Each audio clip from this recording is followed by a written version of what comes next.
I'm Dr. Anusha, pediatric neurologist at Mysore Child Neurology and Rehabilitation Center. It's not scary if you're aware. So let us learn what do we need to do when you see a person with seizure. Firstly, you should remain calm. Secondly, you need to keep the person safe from the harmful objects in the surrounding, and you need to make the person feel as comfortable as possible. Keep the patient in left lateral position to avoid aspiration of vomiting, and you can use an intranasal midazolam spray to abort seizures immediately and effectively at your own house with the consult of your doctor. Lastly, if the seizure is persisting beyond 5 minutes, you need to take the patient to the hospital for emergency care. Now, let's know what you should not do. So firstly, you should not restrain the patient.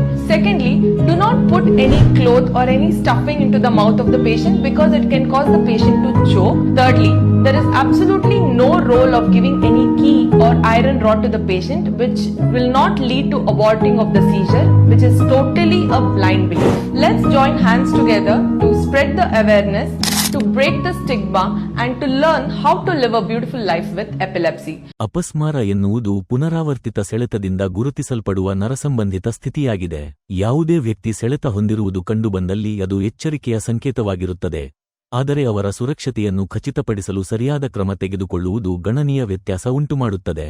ಈ video ನಿಮಗೆ ಸನ್ನಿವೇಶವನ್ನು ಪರಿಣಾಮಕಾರಿಯಾಗಿ ಹೇಗೆ ನಿರ್ವಹಿಸಬೇಕೆಂದು ಮಾರ್ಗದರ್ಶನ ನೀಡುತ್ತದೆ. ಅಪಸ್ಮಾರದ ಆಕ್ರಮಣ ರೋಗಿ ಅನಿರೀಕ್ಷಿತ ಹಾಗೂ ಪುನರಾವರ್ತಿತವಾಗಿ ಅನಿಯಂತ್ರಿತವಾದ ತೂರಾಟದ ಚಲನೆ ಅನುಭವಿಸುವ ಸ್ಥಿತಿಯಾಗಿದೆ. ಇದು ಮೆದುಳಿನಲ್ಲಿ ವಿದ್ಯುತ್ ಅಡಚಣೆಯಿಂದ ಉಂಟಾಗುತ್ತದೆ. ವ್ಯಕ್ತಿಯನ್ನು ಹಾನಿಯಿಂದ ರಕ್ಷಿಸುವುದು ನಿಮ್ಮ ಆದ್ಯತೆಯಾಗಿರುತ್ತದೆ. ವ್ಯಕ್ತಿ ನಿಂತಿದ್ದರೆ ಅಥವಾ ಕುಳಿತಿದ್ದರೆ ಅವರನ್ನು ನೆಲದ ಮೇಲೆ ಮೆಲುವಾಗಿ ಮಲಗಿಸಬೇಕು. ಸೆಳೆತದ ಅವಧಿಯಲ್ಲಿ ಅವರಿಗೆ ಅಪಾಯ ಉಂಟುಮಾಡಬಹುದಾದ ಯಾವುದೇ ಗಟ್ಟಿಯಾದ ಅಥವಾ ಹರಿತವಾದ ವಸ್ತುಗಳಿದ್ದರೆ ಅದನ್ನು ತೆಗೆಯಬೇಕು.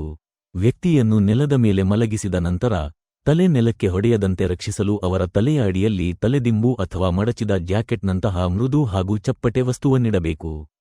ಸೆಳೆತ ಹೆಚ್ಚಾದಂತೆ ಸಾಧ್ಯವಾದರೆ ವ್ಯಕ್ತಿಯನ್ನು ಮೆಲುವಾಗಿ ಬದಿಗೆ ತಿರುಗಿಸಬೇಕು. ಇದು ವಾಯುನಾಳ ಸ್ಪಷ್ಟವಾಗಲು ಮತ್ತು ಯಾವುದೇ ಜೊಲ್ಲು ಅಥವಾ ವಾಂತಿ ಸುಲಭವಾಗಿ ಹೊರಹೋಗಲು ಸಾಧ್ಯವಾಗುತ್ತದೆ. ಸೆಳೆತದ ಸಮಯವನ್ನು ದಾಖಲಿಸುವುದು ಮುಖ್ಯ. ಅದು ಯಾವಾಗ ಆರಂಭವಾಯಿತು ಮತ್ತು ಎಷ್ಟು ಸಮಯ ಇತ್ತು ಎನ್ನುವುದನ್ನು ಬರೆದುಕೊಳ್ಳಬೇಕು. ನೀವು ನೆರವಿಗಾಗಿ ಕರೆ ಮಾಡಿದ ಸಂದರ್ಭದಲ್ಲಿ ವೈದ್ಯಕೀಯ ತಜ್ಞರಿಗೆ ಈ ಮಾಹಿತಿ ಮುಖ್ಯವಾಗುತ್ತದೆ. ನೀವು ಸೆಳೆತದ ಅವಧಿಯಲ್ಲಿ ಎಂದಿಗೂ ಮಾಡಬಾರದಂತಹ ಕೆಲವು ಪ್ರಮುಖ ಅಂಶಗಳಿವೆ. ವ್ಯಕ್ತಿಯ ಬಾಯಿಗೆ ಏನನ್ನೂ ನೀಡಬಾರದು. ಹಳೆಯ ನಂಬಿಕೆಗಳಿಗೆ ವ್ಯತಿರಿಕ್ತವಾಗಿ ಇದು ಅವರ ಹಲ್ಲು ಅಥವಾ ದವಡೆಗೆ ಹಾನಿ ಉಂಟುಮಾಡಬಹುದು ಮತ್ತು ವಾಯುನಾಳವನ್ನು ನಿರ್ಬಂಧಿಸಬಹುದು. ಜೊತೆಗೆ ಅವರ ಚಲನೆಯನ್ನು ನಿರ್ಬಂಧಿಸಲು ಪ್ರಯತ್ನಿಸಬೇಡಿ. ಸೆಳೆತ ತಾನಾಗಿಯೇ ಕೊನೆಯಾಗಲು ಬಿಡಿ, ಆದರೆ ಅಪಾಯಗಳಿಂದ ಅವರನ್ನು ಮೃದುವಾಗಿ ದೂರ ಬರಲು ಮಾರ್ಗದರ್ಶನ ನೀಡಿ. ವ್ಯಕ್ತಿ ಸಂಪೂರ್ಣ ಚೇತರಿಸಿಕೊಳ್ಳುವವರೆಗೆ ಯಾವುದೇ ಆಹಾರ ಹಾಗೂ ಪೇಯ ನೀಡಬೇಡಿ. ಸೆಳೆತ ನಿಲ್ಲುವವರೆಗೆ ಹಾಗೂ ಸಂಪೂರ್ಣ ಜ್ಞಾನ ಬರುವವರೆಗೆ ವ್ಯಕ್ತಿಯೊಂದಿಗಿರಿ, ಏಕೆಂದರೆ ನಂತರದಲ್ಲಿ ಅವರಿಗೆ ಗೊಂದಲ ಅಥವಾ ಮಂಪರು ಉಂಟಾಗಬಹುದು. ಶಾಂತವಾಗಿ ಅವರೊಂದಿಗೆ ಮಾತನಾಡಿ ಮತ್ತು ಭರವಸೆ ನೀಡಿ.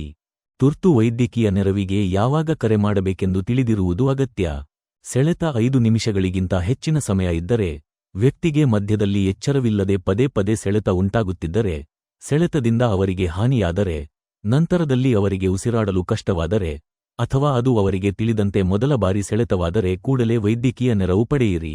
ಈ ಸರಳ ಹಂತಗಳನ್ನು ಅರ್ಥಮಾಡಿಕೊಳ್ಳುವ ಮೂಲಕ ನೀವು ಅಪಸ್ಮಾರದ ಸೆಳೆತಕ್ಕೆ ಒಳಗಾಗುವ ವ್ಯಕ್ತಿಗೆ ಪ್ರಮುಖ ನೆರವು ನೀಡಬಹುದು. ಮಾಹಿತಿಯುಕ್ತವಾಗಿರಿ ಮತ್ತು ಶಾಂತವಾಗಿದ್ದು ಸೂಕ್ತ ಕ್ರಮ ತೆಗೆದುಕೊಳ್ಳುವ ಮೂಲಕ ನಿಜವಾದ ವ್ಯತ್ಯಾಸ ಉಂಟುಮಾಡಿ.